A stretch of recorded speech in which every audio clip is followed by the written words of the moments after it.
Mūsu vidū ir cilvēki, kuri spēj paveikt šķietami neiespējamo. Kas ir tas fenomens, kas viņam ļauj to izdarīt? Kas ir šie cilvēki un vai viņi vienmēr ir tādi? Par to šodien spriedīsim mūsu apziņas espreso kārtajā podkāstā. Es Edgars. Un es Inga. Šodienas tēma – jaudīga cilvēka fenomens. Es reizēm domāju, man ir gadījumi, kad man ir ļoti liela jauda un sajūta, ka es varu tiešām paveikt jebko, nekas man nespējas apturēt, es uz savu mērķi eju un es zinu, ka es viņu sasniegšu. Bet reizēm ir tā, ka man ir sajūta, ka es neko nevaru paveikt, ka man vienkārši ir tukšums, ka manī nav tā resursa. Diez vai tas nozīmē, ka esmu jaudīgs cilvēks vai ka es neesmu jaudīgs. Ja? Es nezinu, kā ir ar tevi, bet man vairāk interesē par tiem jaudīgiem cilvēkiem, ko mēs esam vai neesam sastapuši dzīvē.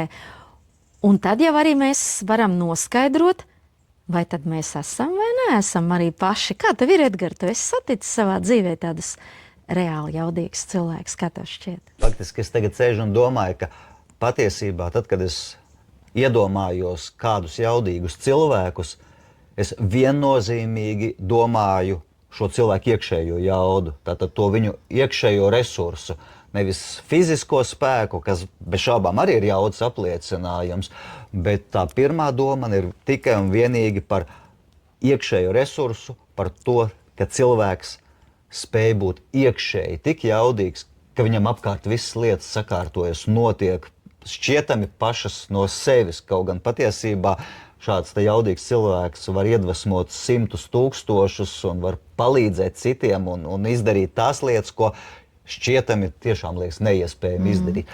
Un droši vien tu par to šķietamību vienkārši notiek lietas. Iespējams, ka tu runāji par to vieglumu sajūtu, ka ne jau, ka notiek kaut kāda mistika, viņš pamāja ar roku un viss notiek, bet tieši tā ārkārtīgā viegluma sajūta, kas rodas raugoties uz to, kas tā cilvēka dzīvē notiek. Kā viens notikums realizēs, otrs notikums realizēs, un tu skaties, te viņš ir tur, te viņš jau ir izdarījis tādas lietas, te viņš ir to attiecīgi sasniedzis. Un tā viegluma, ārkārtīgā viegluma sajūta. Pareizi? Šķietami neiespējamo es tieši domāju to, ka vidējam cilvēkam tas šķiet neiespējams. Tā ir kaut kāda jauda, kas nepiemīt visiem, kas ir virs tā vidējā. Un tiem cilvēkiem, kad viņi to visu izdara, liekas, ka viņam kaut kā vienkārši sanāk, redz, kā viņš to spēja realizēt, to, ko citi nevar. Tad šķietamība drīzāk ir tā vidussvītra, kur vidējais cilvēks domā, nē, tas nav iespējams, es to nevaru. Bet patiesībā varbūt katrs no mums var. Jā, un atbildot uz tavu jautājumu, esmu tādus cilvēkus sastapis. Esmu viņus sastapis gan biznesā, gan garīgajā sfērā, gan ikdienā. Un kas ir interesanti, šie cilvēki nekad nav bijuši fiziski tādi baigie monstri vai lieli, tur tā kā, nezinu, Maiks Taisons vai kas, tur muskuļu kalns, kurš var nosist jebkuru. Nē, tie pārsvarā ir tāda neliela auguma. Tu gribēji teikt, ne tik daudz tur tas augums lielāks, mazāks, bet tieši tas smalkums. Kad tu skaties, un viņš tāds trauslāks, smalkāks nekā, ka tā forma nav tāda apjomīga. To tu domāji? Jā, ka viņš ārēji neatstāja iespaidu, ka tas tagad ir baigi, tur tāds milzīgais, spēcīgais, tur, ka tu ārēji redzi, ka viņš var visu izdarīt. Bet tikko tu ar viņu saskaries, viņa atveras kaut kāds tāds spēks, ka tu blakus viņam kļūsti pats spēcīgāks, ka tevi sajūta, es arī to visu varu izdarīt. Un vēl viena interesanta lieta, ka šādiem cilvēkiem tā plūsma ir tā kā sajūta, ka nepārtraukt, ka viņam vienmēr ir tas spēks. Tas bija tas jautājums, kur es uzdevu par sevi, ka man reizēm ir milzīga jauda, reizēm ir tā resursa izsīkums, Bet tādiem izcili jaudīgiem cilvēkiem, kurus tiešām, paldies liktenim, ir nācies sastapt, tādu sajūtu, ka viņiem ir nebeidzamas traume, nebeidzams potenciāls, Nezinu, varbūt tās viņi vienkārši māca atjaunoties, viņi nerāda to sevi, kad viņam ir šis, teiksim, pienāk pie tā sliekšņa, ka viņam vienkārši vajag. Jā, varbūt tāpēc, teiksim, kaut kādi jogi vai skolotāji, viņi iet retrītos, kur viņi atjaunojas, kur viņi uzkrāja to potenciālu, un vienmēr, kad viņi kontaktē ar cilvēkiem, viņos ir tas milzīgais spēks, tad viņiem ir tā metode, kur pasmelties to resursu. Un sadzīviski skatoties, cilvēki taču arī jebkurā brīdī var būt vāji, bet viņiem ir metode, kā šo vājumu pārvērst spēkā. Es pat gribu piebilst, ka jā, mēs ar tevi arī dažus par tiem, ko tu runā, jaudīgos cilvēkus esam kopā sastapuši. Un es pat esmu izjutusi tādu pilnīgi fizisku sajūtu, kad atrodoties šādiem jaudīgiem, īsteni jaudīgiem cilvēkiem blakus, ka jūti tiešām, un visbiežāk šie cilvēki ir bijuši, pareizi kā tu teici, tādi smalki, trausli kaut kādā mērā, nu, ja runā par ķermenisko, bet blakus viņiem atrodoties, pilnīgi rodas tāda fiziska sajūta, ka ir kaut kāda tāda, nu, pat gribētos teikt, gandrīz pārpasaulīga, tāds spēks, tāds kaut kas no viņiem izstaro. Un tiešām tas pilnīgi fiziski jūtams, nu vismaz es to tā esmu katru reizi, atrodoties blakus, no viņiem sajutus kaut kas, kas no viņiem staro, kaut kas, kas nav tverams, acīm saredzams, bet ko nevar nesajust. Un tā kā mēs arī ar šādām lietām strādājam un saprotam, ka ir šī netveramā puse arī, tad tas arī ir tas, kas apliecina, ka tā ir tā iekšējā jauda, tās ir tās iekšējās kvalitātes, kas ir tādā mērā attīstītas, ka tas lauks, kad mēs tam cilvēkam pienākam klāt, ka tas izstaro to ārkārtīgo jaudu, ka pat fiziski tas ir jūtams. Un tur, kur tu minēji par likteni, tu saki, nu redz, kā liktenis var satikt tādas, ja? Tad man gan gribētos teikt, ka, saukt jau mēs arī to varam tā par likteni, bet patiesībā tas ir tas mūsu iekšējais pieprasījums. Es pat teiktu, ka tas nav vienkārši liktenis, ka mēs jau paši, tad, kad mēs ejam apzināti pa dzīvi un izdarām izvēles, tad tas ir tas mūsu iekšējais pieprasījums, kas tālāk jau dzīvē realizējas. Ja?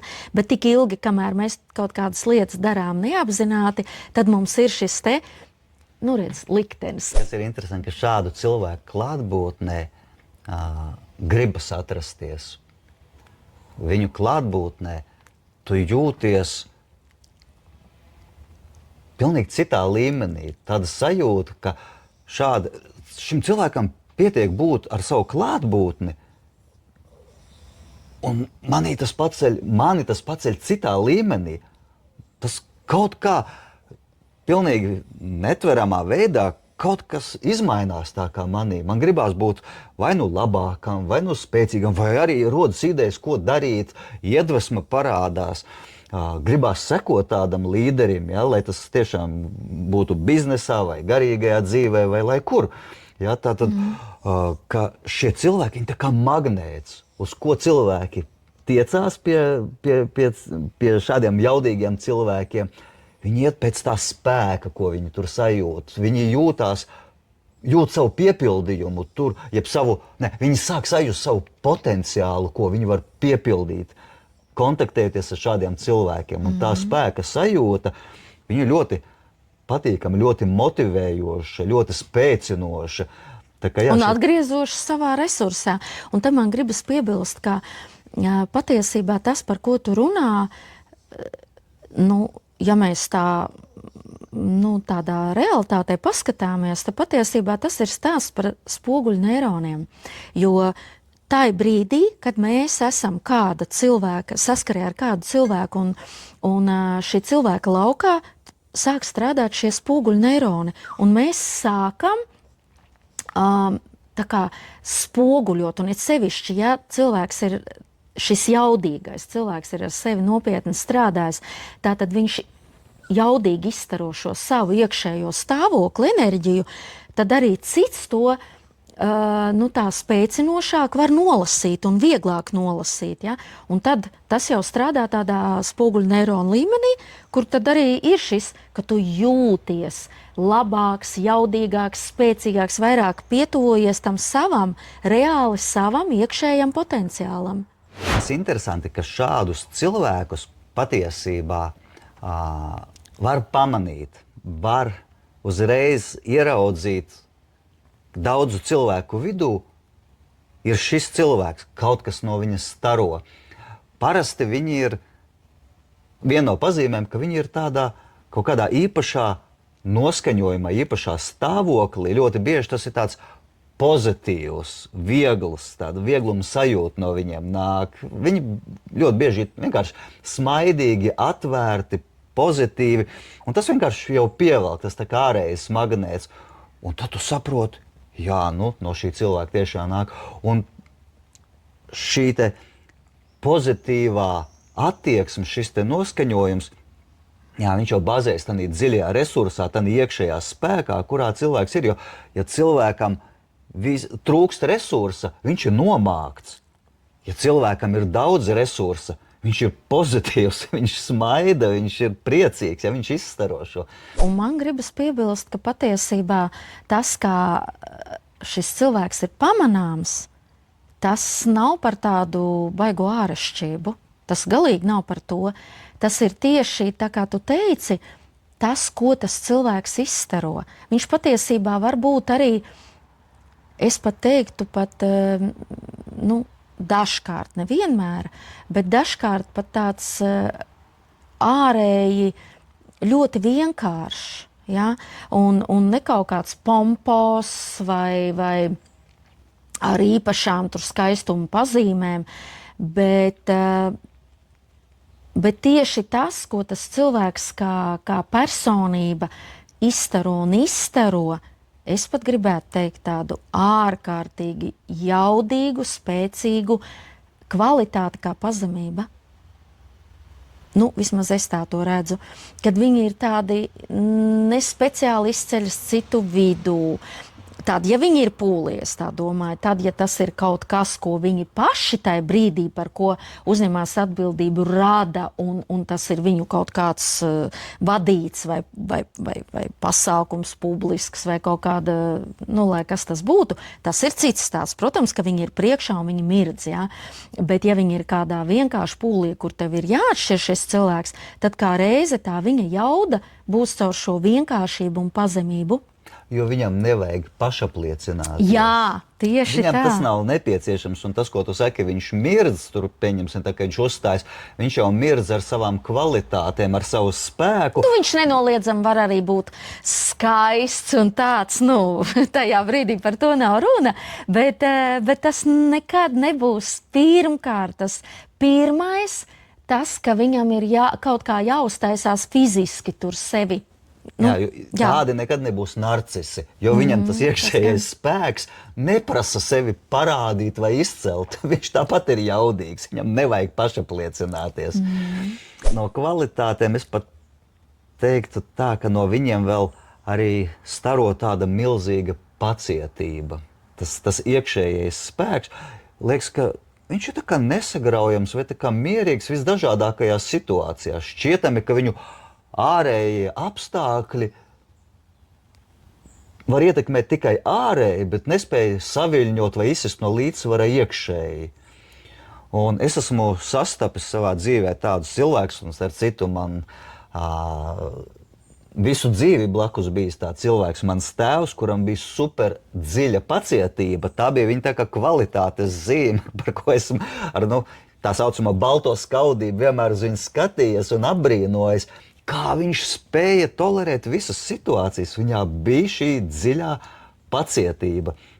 Un kas ir interesanti par pacietību, ka tā nav izciešana. Viņš necieta. Viņš vienkārši bija ar kaut kādu iekšējo resursu, kas viņam ļāva nestresot par šīm situācijām, tikt pāri viņām, neiesaistoties emocionālā kaut kādā virpulī, kaut kādā tam līdzīgā lietā. Un šī pacietība, viņa varbūt nav uzreiz redzama ārēji, bet kaut kādās situācijās, jo īpaši tikko sākās kaut kāda ārēja viļņošanās, kaut kāds nemieris, kaut kādas ietekmes, tad uzreiz parādās, vai cilvēkam ir šī jauda iekšē, ir šis resurss vai nav. Jo, ja cilvēkam ir resurss, viņam ir bāze, uz kuras tikt pāri šīm te ārējām kaut kādām triggerējošām situācijām.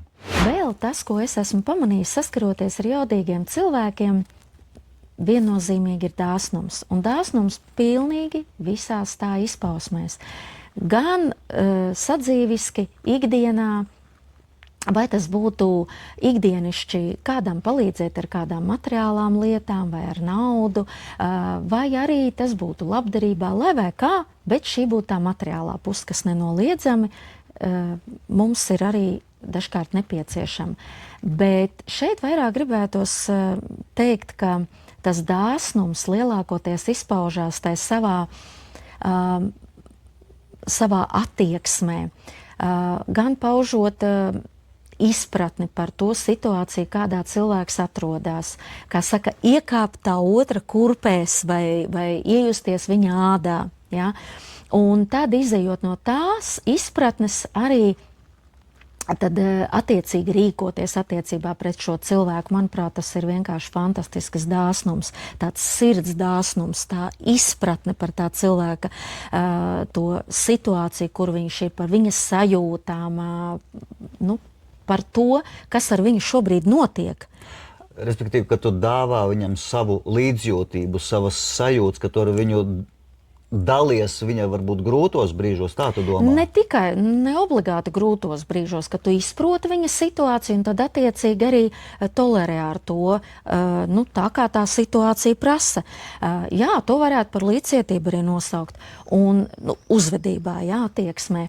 Un tai pašā laikā arī tas pats, ka mēs sajūtam, ka tam cilvēkam ir nepieciešams vienkārši viņu apskaut, jo viņam tas tajā brīdī palīdzēs viņu atbalstīt.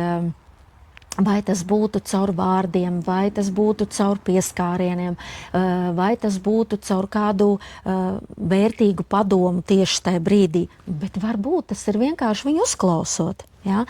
Un tieši tāpat mūsu smaids. Tad, kad mēs otram ļaujam sajusties vērtīgam, kad mēs otru sadzirdam, kad mēs vienkārši viņu pieņemam tādu, kāds viņš ir, un tas viss ir mūsu dāsnums.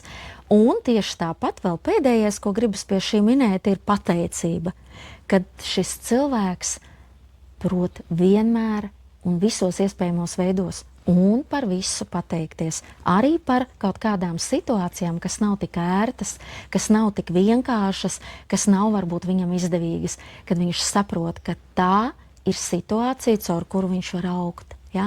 Un nepārtraukti staro šī pateicība. Ja? Un tas arī ir dāsnums. Un, manuprāt, šis dāsnums tā, par visu to, ko es tā kā nosaucu, tā arī ir viena no ļoti, ļoti būtiskām kvalitātēm, kas pilnīgi noteikti piemīt jaudīgām personībām. Jo visai loģiski, tu vari dot tad, ja tev ir. Ja tev pašam nav tā resursa, un tieši tas, ko tu stāstīji par to emocionālo došanu, jā, tad tikai jaudīgs, tikai bagāts, emocionāli bagāts un spēcīgs cilvēks var dalīties ar šo savu sajūtu, var dot otram to emocionālo komfortu, to atbalstu, jo kā gan savādāk tu vari iedot tikai tad, ja tev ir. Un turklāt, ja tu pieskāries emocijām, tad šis cilvēks, par ko mēs runājam, tātad jaudīgs cilvēks, ir nevis noliedzis savas emocijas, bet pilnā spektrā viņas iepazinis, pieņēmis, izstrādājis un jau viņas pārvalda. Un tad attiecīgi tā kļūst par viņu bagātību. Ja? Un tieši tad viņš arī, kā es minēju, tās iekāpt tā otra kurpēs vai iesties viņa ādā, tik vienkārši to var izdarīt. Ja? Un attiecīgi, lai ar kādu cilvēku saskarās, tad attiecīgi spēja izjust, izrādīt to empātiju visās tās izpausmēs. Nu jā, šī kvalitāte tad ir ārkārtīgi būtiska un pilnīgi visās sfērās. Bet vai ir vēl kāda, tavuprāt? No tādiem cilvēkiem vienmēr staro tāda apņēmība, neatlaidība, uzcītība. Viņa var nebūt tāda baigi mutuļojoša, bet viņa parasti ir tāda, tu redzi, ka tas cilvēks ir ārkārtīgi mērķtiecīgs, un viņam ir nolikts mērķis, varbūt tikai viņam zināms. Un parasti šādiem cilvēkiem ir gana lieli un plaši tie mērķi, un viņi iet... Nu, pat tāda kā misija, es gribētu teikt. Jā, tieši tā, ļoti labi pateica, misija. Un tas veids, kā viņi iet uz šo savu mērķu, šo misijas izpildi. Realizācija. Tanī ir milzīgs tāds neatlaidības elements iekšā. Ja, tāda sajūta, ka nekas viņu nespēs apturēt. Neapturamība, jā. Ja viņam neizdosies iziet šādi, kaut gan parasti viņi iziet tā, kā viņi nolēmuši, viņš atradīs ceļus, tā elastības, starp citu, arī varētu būt viena no īpašībām. Bet tātad vienā vai otrā veidā šis cilvēks sasniegs savu mērķi un uzcītība. Vai realizēs savu misiju. Tas ir tas pats. Jā. Tātad tā uzcītība, ar ko viņš to darīs, viņa nebūs ne uzspēlēta, ne kaut kāda liekulīga, ne augstprātīga. Viņa būs ar tādu, tu skaties un sajūti, ka viņam notiek viss viegli, ka viņš reizēm tas var būt arī, ka tas darbs tiešām ārēji prasa milzīgu piepūli, bet ka viņš nekad neatlaidīsies. Viņš ies un ies un ies, un tāda sajūta, ka vai nu viņam tas resursi tik milzīgs, vai ka tas vienkārši notiek ļoti viegli un dabiski viņam. Starp citu, ļoti bieži tas arī notiek dabiski, jo viņam tas resursi ļauj vienkārši visu realizēt. Tu visu laiku mini par to, ka iespējams, ka viņam ir tas resurs. Viņam resurss ir pietiekams un tā. Man gribētos teikt, ka resurss ir mūsos visos. Un šī resursa ir daudz. Tikai visbiežāk mēs to neapzināmies. Visbiežāk mēs neticam sev. Un ja mēs sev neticam, tad mēs arī nespējam noticēt, ka mūsos ir šis resurss. Un tad tā atšķirība starp vienkārši cilvēku, kas nodzīvo dzīvi, un starp šo jaudīgo cilvēku, kas piedzīvo dzīvi, ir tas, ka viņš ir ļāvis sev noticēt un tic, ka viņā ir šis resurss, ka viņš var to izdarīt, ka viņš var aiziet uz šo savu mērķi, ka viņš var realizēt šo savu misiju. Un tā ir dabiska viņa sastāvdaļa.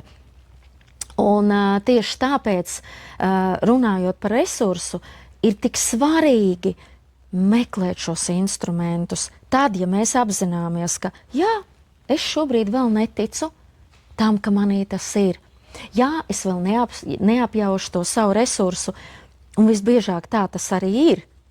Un tieši tāpat arī es pati pilnīgi vēl dažas dienas atpakaļ pie šī jautājuma nonācu, ka es visbiežāk sev esmu bieži teikusi, es vēl neesmu gatava. Un tas taču pavisam neliecina par to, ka es sev ticu, vai arī es apzinos to savu resursu. Jā, prāta līmenī es zinu, ka man ir zināšanas, man ir prasmes, tātad man ir šis resurss, bet tas ir tikai prāta līmenī. Bet kāpēc tad kaut kādos brīžos es sev nolieku šo robežu un saku, es vēl neesmu gatava? Un tas ir kā tāds piemērs, ja, šim, par ko es runāju, par resursu. Un tad šis jaudīgais cilvēks, viņš sev ir pateicis, jā, es ne tikai apzinos, ja, ka man ir šis resurss, bet es arī realizēju to. Un tas nenozīmē, ka šis jaudīgais cilvēks iet pa dzīvi tā, man nav nekādu šķēršļu un vispār eju visam pāri, un viss man notiek, mēs redzam to vieglumu. Mēs redzam to vieglumu. Bet tas vieglums jau arī ir no šīs ticības, no šīs pārliecības, no šīs neatlaidības, no tā, ka katru dienu, jo šis cilvēks dzīvo šeit, tieši tāpat kā mēs uz zemes, un saskaras ar, principā, tām pašām situācijām. Labi, formas varbūt un izpausmes atšķirīgas, bet ar tām pašām situācijām, ar tām pašām kaut kādām lietām dzīvē, tātad ar šiem ārējiem it kā šķēršļiem, bet viņš iekšēji strādā ar šīm lietām. Un tā viņa nereālā ticība, bet nevis kaut kāda mistiskā, bet tā apzinātā ticība, ļauj tad arī piekļūt tam savam resursam. Un vēl viena nereāli būtiska lieta pie šī, ka to resursu viņš papildina pilnīgi neizlaižot katru dienu.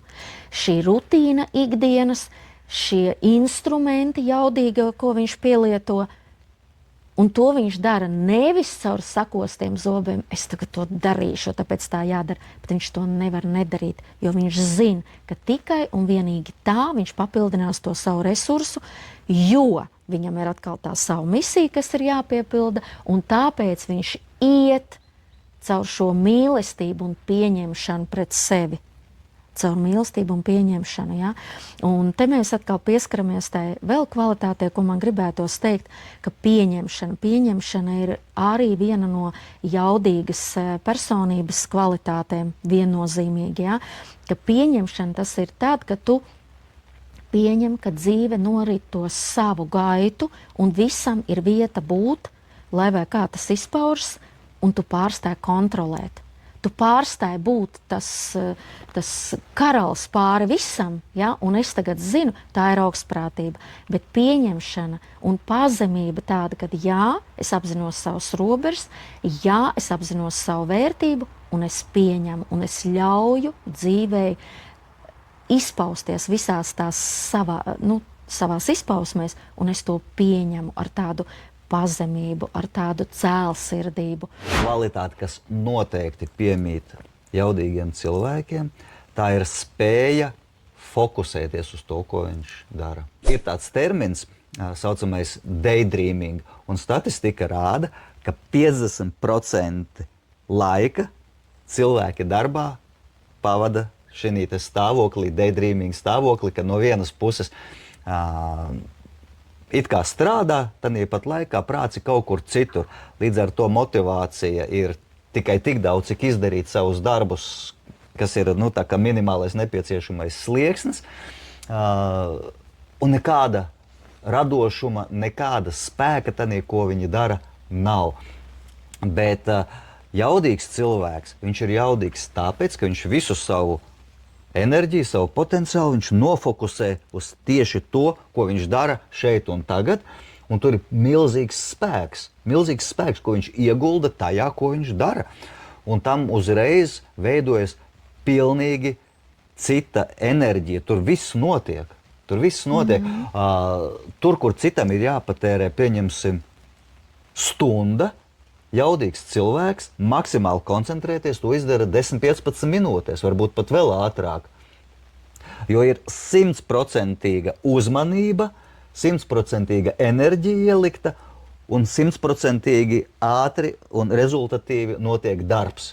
Un es, starp citu, man ir bijis tāda iespēja strādāt kopā ar šādiem cilvēkiem. Tas ir fantastiski. Vienkārši viss šādi te notiek. Tāpēc, ka nav nekāda tur kaut ko tā, kaut ko šā. Nē, tur ir ļoti konkrēti uzreiz iedziļinās, paņem pašu sakni, izdara. Pēc tam var taisīt atpūtu, atkal iedziļinās, izdara. Pilnīgi cita efektivitāte. Un pie tās fokusēšanās, tā vēl viens aspekts tam fokusam, kas palīdz sakoncentrēties, virzīt to savu enerģiju uz konkrētu mērķu, uz konkrētu situāciju, uz konkrētu risinājumu jautājumu, vai arī koncentrēti uzklausīt otru. Tā viss arī ir koncentrēšanās. Tam palīdz jau tāda fokusēšanās forma kā meditācija. Un tā var būt, ka tu ikdienā pats praktizē caur to, kā atvēli vienkārši sev laiku apzināti, paņem šo laiku sev un tad koncentrējies uz sevi. Un tas ir vienkārši vitāli nepieciešams, lai mēs atkal un atkal varētu atjaunoties, lai mēs varētu piekļūt tam savam resursam un atjaunot to savu resursu un tad piekļūt tam.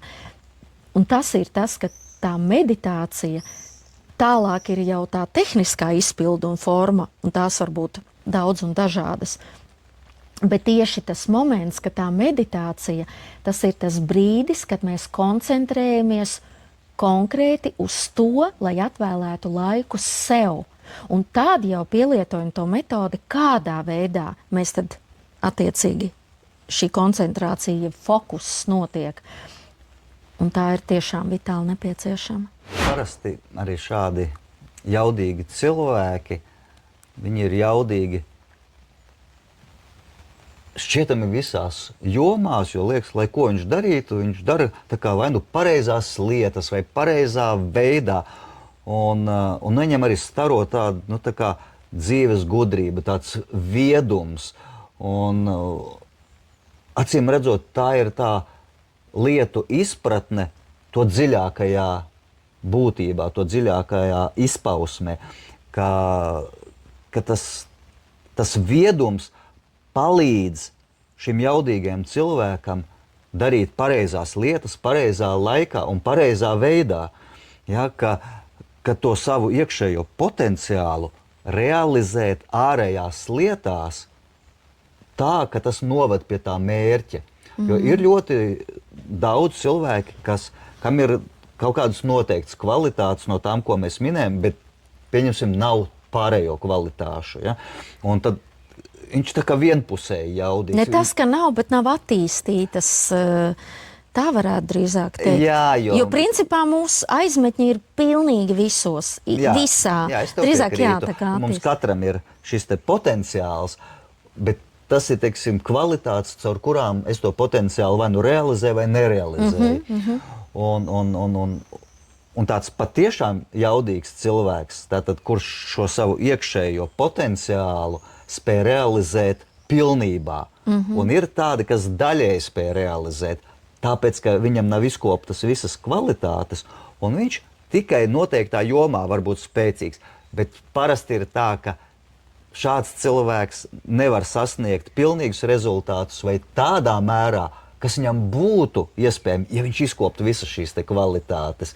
Un tad, kad ir izkopts maksimāli, nu, te nav tā kā vai nu ir, vai nu nav. Tas ir tā kā skala no 1 līdz bezgalībai, kur tu vari izkopt, un jo tālāk tu šī skalā izkopi savas kvalitātes, jo jaudīgāk tu spēj realizēt lietas. Tam visam pilnīgi noteikti ir arī tā ikdienišķā puse, tā rutīna, ko mēs katru dienu darām, lai šo visu realizētu, un tā ir tā mūsu disciplīna, kur mēs soli pa solītim, kā tu teici, patiesībā šo kvalitāšu attīstību, tā jau ir tāda bezgalīga, neizmērojama, bet katru dienu tā ir tā sadzīviskā, tā ikdienišķā rutīna. Ja, kur tu dari un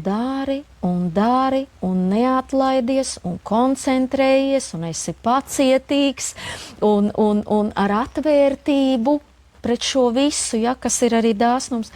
Un tad tu dienā, tev ir tas tavs rutīnas plāns, un katru reizi tev šis plāns un šī stratēģija kļūst arvien pilnīgāka, ar pilnīgāku redzējumu, ar plašāku, dziļāku redzējumu, kas atkal ir tas dziļais viedums, kur tu balsties jau nevis tikai tajā sadzīviskā, bet tu saproti, ka ir šī netveramā daļa. Tā mūsu tā garīgā bāze, tas mūsu neapjaustais spēks.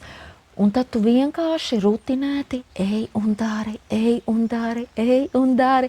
Un tad arī tad, kad tu saproti, ka ir cēloņi un sekas, tad, ja ir šis cēlonis, tas izdarītais, tad būs arī sekas, šīs izkoptās kvalitātes. Ja? Un tad, kad tas viss apkopojas un mēs tādā dziļā viedumā ejam pa dzīvi, saskaroties ar pilnīgi sadzīviskām, vienkāršām situācijām, vai nu sarežģītākām, vai mazāk sarežģītām, tad vienkārši to sastopot, mēs nevis bēgam no tā, nevis vienkārši ejam tajā situācijā, bet mēs ļaujamies to piedzīvot. Un tad tas, kurš nav izkopis šo, nav gājis šo ceļu, kas vienkārši tā, dzīvoju un dzīvoju, un nav tajā iedziļinājies, tas skatās no malas un domā, ak, Dievs, cik tas ir viegli, cik tas ir skaisti. Kā es tā gribētu. Jā, un tad redz tikai to virspusējo fonu. Tas ir tas mūžīgais piemērs, ko es pilnīgi sadzīvesku vienmēr minu par to pašu balerīnu. Ja? Kad meitenīca aiziet uz to teātri un skatās, kāpēc meitenīca, jo lielākoties meitenīca grib tie gulbīši būt, ja? Un redz to skaisto, to pūkaino, to vieglumu. Bet backgrounds tad ir kāds. Tieši tāpat arī mēs ejam sociālos tīklos. Un mēs redzam, ka tam ir tāda dzīve, un tas ir to sasniedzis. Un paskaties, kā, bet tad tu paskaties, kāds tad ir tam cilvēkam tas backgrounds. Mēs visbiežāk to neredzam, bet šobrīd jau, paldies Dievam, mēs sākam iet uz to autentiskumu. Ja, kad cilvēki sāk gribēt redzēt to patiesumu, to īstenumu, to dzīvību, to, kā tad tu pie tā esi nonācis, kā tu ej to solīti pa solītim ikdienā, un kā tad tu to sasniedz? Ja? Ko balerīna ir ielikusi savos treniņos, ko labākais pasaules futbolists vai sprinteris vai svarcēlājs, ko viņš ir svīdis svaru zālē un stadionā. Vai tas garīgais līderis, kam viņš ir gājis cauri soli pa solītim, atzīstot, ka te man ir attiecības jāsakārto, te man ir ar ģimeni, te man ir ar mīlestību, pacietību un līdzcietību pret jebkuru dzīva būt, neatgrūžot to un nepieņemot to, un sākot ar tām pamatvērtībām, ar to, kā es ar cieņu attiecos pret to savu tuvāko, nevis es tagad glābšu pasauli, bet to savējo, lai viņš tur tiek galā kā grib, vai viņam tieši otrādi uzspiežot to savu patiesību, bet nonākot līdz tai ētikai un saprotot, ka katram ir tiesības iet viņa tempā to savu ceļu. Viņa izvēlēs būt, un tajā brīdī, kur viņš ir, un apzināties, ka jā, šobrīd es izvēlos to, bet man ir uz ko tiekties. Un nevis es tajā brīdī, tad, kad es eju izaugsmē, tad, kad es augu, es sāku kādam kaut ko uzspiest, bet tieši otrādi. Es saprotu, ka es, strādājot ar sevi, ejot savā izaugsmē, paplašinoties un padziļinoties, lai vai kādus rīkus izvēlos, es nonāku šajā dziļajā pieņemšanā un izpratnē par to, ka es neesmu augstāk par citiem, pat ja es eju dziļākā un tālākā savā izaugsmē. Un es nevienam neko neuzspiežu, es ļauju visam būt. Bet es pats, strādājot ar sevi, kļūstu par šo kvalitāšu izpausmi. Es kļūstu par to. Es esmu šo kvalitāšu apkopojums, ja? Un tāpēc jau citi cilvēki grib pievilkties, grib būt tajā enerģijā, jo viņi redz, bet viņš taču ir spējis to, ko es neesmu vēl, vai ko es gribētu. Pareizi. Un tad tas jau ir tas stāsts, ka tu nonāc viņa laukā un tu sajūti. Un tad ir tas jautājums, kā tu līdz tam nonāci? Bet tas jaudīgais cilvēks saka, bet jautājums ir nevis kā, bet kāpēc.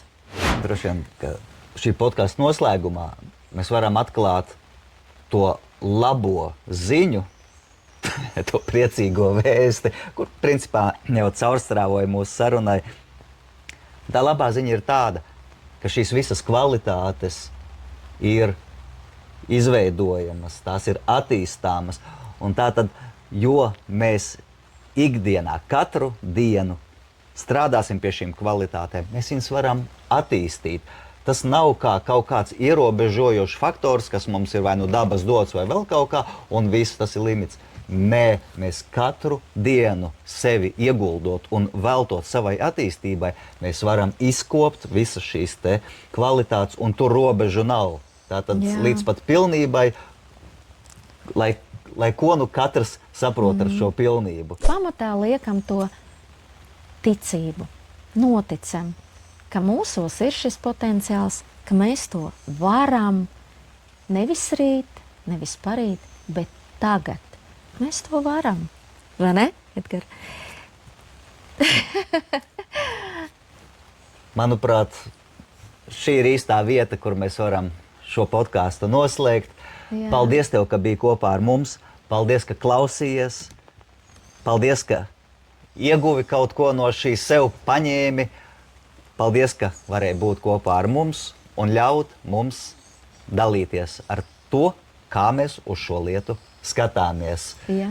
Paldies, Čau. un ja tev ir ar ko padalīties, dalies. Paldies tev tā!